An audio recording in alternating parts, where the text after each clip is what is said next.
وہ یونیورسٹی کے ٹیچرز تو آتے ہیں ریٹائر ہو کے چلے جاتے ہیں، ٹھیک ہے، اللہ کے فضل سے یہ جو اللہ نے اپنے کام کے لیے چنا، میں اپنی بات تو نہیں کرتا، بڑائی ہو جائے گی، میں ڈاکٹر اسرار صاحب کی بات کرتا ہوں کہ کنگ ایڈورڈ میڈیکل کالج نے ہزاروں ڈاکٹرز پروڈیوس کیے ہیں اور آنے والے سالوں میں ہزاروں ڈاکٹرز پروڈیوس کرے گی۔ ان میں سے چند ایک لوگ اوپر جاتے ہیں، وہ اپنی زندگی میں لوگ ان کو جانتے ہیں، مرنے کے بعد ان کی اولاد بھی شاید ان کی قبر پہ نہ آئے، دعا بھی نہ کرے، لیکن سر کنگ ایڈورڈ نے ڈاکٹر اسرار ایک ہی پیدا کیا ہے، اور اس کے عروج کی وجہ اس کی وہ دنیاوی تعلیم صرف نہیں ہے، وہ بھی ایک وجہ ہے، کیونکہ اسی کی وجہ سے ان کا ذہن اتنا کھلا۔ دین کے لیے جو انہوں نے کوشش کی، قرآن کی دعوت کے لیے اللہ نے ان کو امر کیا۔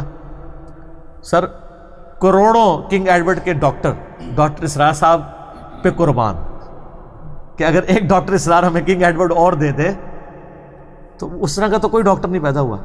آج امر ہو گئے، اللہ نے ان کو لاکھوں روحانی بیٹے دے دیے ہیں جو ان کے لیے دعائیں کرتے ہیں، نام لیتے ہیں عزت کے ساتھ۔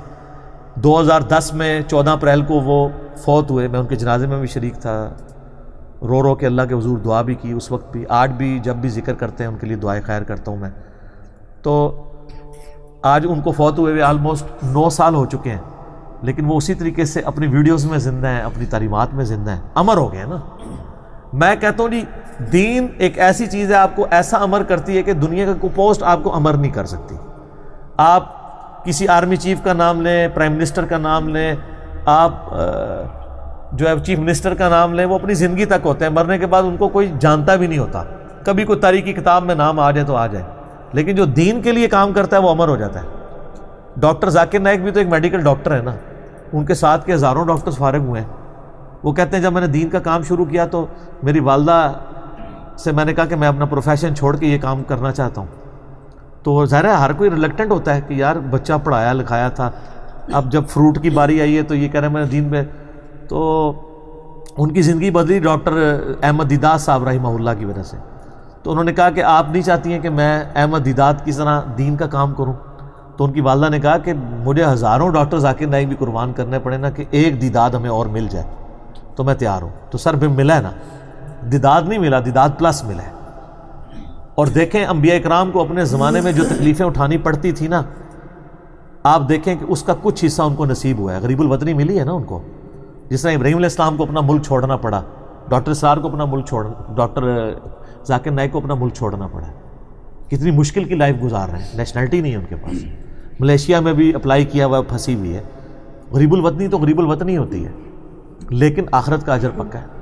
لوگ ان کو لالچ بھی دے رہے ہیں، یہ مودی گورنمنٹ نے بھی رابطہ کیا ہے کہ آپ بس ہمارے حق میں سٹیٹمنٹ دے دیں، تو اس نے کوئی اس نے سودا نہیں کیا، نہیں کرنا بھی نہیں چاہیے۔ اس کی وجہ یہ ہے کہ پھر آپ قرآن کے داعی تو نہ ہوئے اگر آپ سودا کر لیں گے، پھر زندگی اب کتنی رہ گئی ہے کیا پتہ ہے، زندگی کا اچھا حصہ تو آپ گزار چکے ہیں، اب آخری وقت میں آ کے آپ کمپرومائز کریں گے، نہیں کیا۔ اور میں نے تو بار بار ریکویسٹ کی ہے، میں پرائم منسٹر سے بھی ریکویسٹ کروں گا کہ غیر مشروط نیشنلٹی پاکستان دے نہیں سکتا کیا ڈاکٹر ذاکر نائک کو؟ غیر مشروط میں قیامت مضمر ہے، یہ نہ ہو کہ جو کچھ مودی کروانا چاہتا ہے وہی کچھ آپ اس سے انڈیا کے خلاف کروانے کی کوشش کریں، وہ پھر غلط ہوگا۔ غیر مشروط دیں تو پاکستان میں آ جائیں۔ اور لیکن میں آپ کو بتاؤں کہ اس کی سب سے بڑی مخالفت علماء کریں گے۔ ظاہر ہے یہ علماء ہیں جنہوں نے یورپ میں، امریکہ میں درخواستیں دے کے پابندیاں لگوائی ہیں، یہودی عیسائی وہاں کے دعوت کا کام کریں، کوئی ان کے خلاف اپلیکیشن نہیں دیتا، کیوں کہ ان کے آنے سے ان کی پبلک نہیں کہیں جاتی، لیکن ان کے اوپر پابندی ہے۔ ڈاکٹر اسرار صاحب کے بیٹے نے مجھے خود بتایا، یہ لاسٹ وزٹ جو ہمارا ہوا تھا 30 دسمبر 2019 کا غامدی صاحب کے پاس، تو واپسی پہ میں وہ آصف بھائی سے ملا تو وہ مجھے بتا رہے تھے، کہتے ہیں ابا جی جب 2004 میں انڈیا جا رہے تھے نا ڈاکٹر ذاکر نائک کی دعوت پہ، جو انہوں نے 10 ماہ لیکچرز دیے تھے، بڑے زبردست لیکچرز ہیں، آج تک اس کے کلپس چلتے ہیں، تو کہتے ہیں میں ان کے لیے وہ جو بنا رہا تھا نا اجازت نامہ، تو اس میں میں نے ایڈ کیا کہ to visit his friends and for delivering lectures. تو کہتے ہیں میرے ابا جی نے کہا یہ لکھنے کی کیا ضرورت ہے، بس صرف یہ لکھ دو کہ وزٹ کے لیے جا رہا ہوں۔ اس نے کہا ابا جی ہو سکتا ہوتا تو انہوں کو لیکچر ہی نہ دین دیں، تو یہ اس کے اگینسٹ جب آپ کو اپروول ملی ہوگی نا آپ گورنمنٹ کو دکھا سکتے ہیں۔ کہتے ہیں ابا جی نے تو اس ٹائم اس کو ہلکا لیا، سر پڑھا لکھا بندہ پڑھا لکھا ہی ہوتا ہے نا، آج کے بچے ذرا زیادہ تیز ہیں۔ تو کہتے ہیں وہ جب وہاں گئے نا تو پہلے ہی لیکچر میں جناب پولیس آ گئی اور پکڑ کے تھانے لے گئی ڈاکٹر اسرار صاحب کو۔ ان کا جی یہ آپ کہاں، یہ کدھر کس چکر میں؟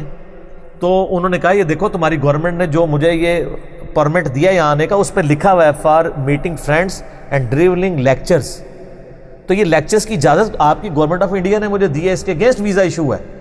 اب وہ وہاں پھر بھی قانون کی حکمرانی ہے سر، ادھر سے بہت بہتر ہے. تو وہ کہنے لگے ڈاکٹر صاحب ٹھیک ہے، لیکن اصل بات یہ کہ آپ کو پتہ ہے یہ آپ کا درس کس نے رکوایا؟ یہ ہمیں بریلوی اور دیوبندی علماء نے اپلیکیشن دی ہے. جی سر یہ ہے خطرناک بات. تو جس گھر میں کتی چوروں نال رلی ہوئے، یعنی کتا ہی اگر جو حفاظت کے لیے رکھا ہے وہ چوروں کے ساتھ مل جائے، اس گھر کی حفاظت کہاں سے ہونی ہے؟ تو یہ اصل بات تھی بتانے والی کہ، اور پھر انہی لوگوں نے ہنگامہ کھڑا کر کے کیو ٹی وی پہ پابندی لگائی ان کے لیکچرز آنے پہ.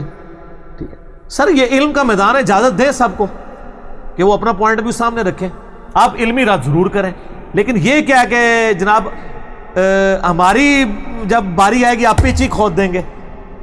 تو اللہ کا شکر ہے اللہ نے ہمیں وہ پچ دی ہے جو یہ کھود نہیں سکتے. ٹھیک ہے نا، یہ اللہ تعالیٰ نے ایک غیبی مدد ہمارے ساتھ کی ہے نا، کیونکہ یوٹیوب کو تو یہ غائب نہیں کر سکتے، یہ بندے غائب کروا سکتے ہیں ایک نگاہ مار کے. ٹھیک ہے، یوٹیوب سے نہیں ویڈیوز ڈیلیٹ کروا سکتے. ٹھیک ہے، وہ بزرگوں کے پرانے وہ بزرگ سارے ریٹائر ہو گئے، انہوں نے نگاہ مار سکتے، تو یہ کچھ تو نہیں کروا سکتے. تو یہ بھی فورم اگر نہ ہو تو یہ باز جیلم سے اٹھ کے ادھر ہی دفن ہو جانی تھی، کہیں نہیں جانی. اللہ تعالیٰ نے ریسورسز پرووائڈ کیے ہیں، اس کے پیچھے وہ حدیث ہے مسند احمد کی، نبی علیہ السلام نے فرمایا قیامت اس وقت تک قائم نہیں ہوگی جب تک کہ دنیا کے ہر گھر میں میرا پیغام نہ پہنچ جائے، اور چاہتے ہوئے یا نہ چاہتے ہوئے لوگ اسے قبول نہ کر لیں. قیامت سے پہلے یہ ہوگا. صحابہ کرام نے کبھی سوچا بھی نہیں ہوگا کہ ہر گھر میں کیسے جا سکتا ہے. یہ تو صحابہ کی زندگی میں نہیں ہوا، نبی علیہ السلام کی زندگی میں نہیں ہوا. تو یہ میڈیا کی برکت، آج دنیا کے ہر گھر کے اندر دعوت پہنچ رہی ہے نا.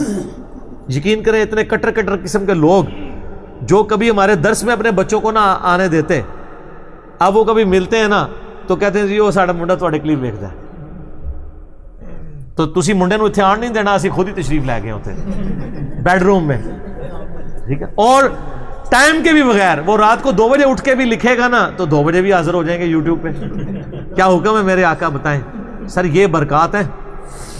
ٹھیک ہے، تو اس طریقے سے یعنی ہمیں فیڈ بیک ملتا رہتا ہے، اللہ کا شکر ہے. یہ اللہ نے ایک فورم دیا ہے سچائی کا، کوئی مہنگا فورم نہیں ہے، ورنہ تو کروڑوں روپے آپ کو ایک ٹی وی چینل کے لائسنس کے لیے چاہیے ہوتے ہیں. یہاں آپ کو 2500 کا صرف کنیکشن چاہیے، فاسٹ سپیڈ والا، 2000 والا بھی مل سکتا ہے، اور اس کے بعد ایک کیمرہ لے کے ویڈیو ریکارڈ کریں. باقی تو اڑی اگے قسمت ہے کہ وہ لوگ دیکھیں یا نہ دیکھیں. اور اگر آپ چاہتے ہیں دیکھیں تو آپ ساتھ لکھ دیں انجینئر محمد علی مرزا کی چھترول، دیکھ لیں گے لوگ آپ کی ویڈیو. تو یہ آپ کو طریقہ بھی بتا رہے ہیں، مدنی نسخہ بتا رہے ہیں آپ کو ویڈیوز عام کرنے کا، اس لیے کہ آلریڈی ہوا ہے. تو اب میں کچھ یعنی اس پہ یہ آپ کو ایک مدنی نسخہ بتا دیا، آپ یہ کر دیں تو علمی چھترول کریں. اچھی بات ہے، یہ اچھی بات ہے کہ علمی ڈیبیٹس ہو رہی ہیں، چھترول فزیکلی نہیں ہو رہی. شروع میں تو فزیکلی شروع کی تھی نا، یہ برکت ہے ضرب عضب کی اور رد الفساد کی.